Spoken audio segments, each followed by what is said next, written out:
সমাজের যুবকরা যদি শুধরে যায় ভালো থাকবে বাংলাদেশ।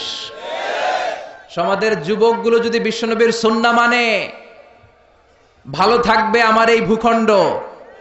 এজন্য বিষ্ণু ঈসা ইসলাম যখন ইয়াং ছিলেন তখন হালাফুল ফুদুল নামে একটা সোসাইটি করেছিলেন। আমরা বাংলায় এটাকে বলি হিলফুল ফুজুল, আসলে আরবিতে এটা হচ্ছে হালাফুল ফুদুল। হালাফ মানে টু টেক এন ওথ, শপথ নেয়া।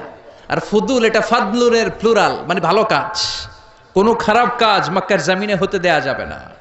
কোনো টেন্ডারবাজি হবে না, কোনো চাঁদাবাজি হবে না, কোনো নারীর ওড়না ধরে টান দেয়া যাবে না, মাজলুমের উপর জালিমের কোনো অত্যাচার সহ্য করা যাবে না। এই কথাগুলোর উপর ইয়াং সোসাইটিদেরকে নিয়ে বিশ্বনবী একটা অর্গানাইজেশন করেছেন, এটার নাম হচ্ছে হালাফুল ফুদুল। এজন্য যুবকরা যেই কাজই তারা গ্রহণ করে আল্লাহর সন্তুষ্টির জন্য, সেটাতে বরকত দেয় কে?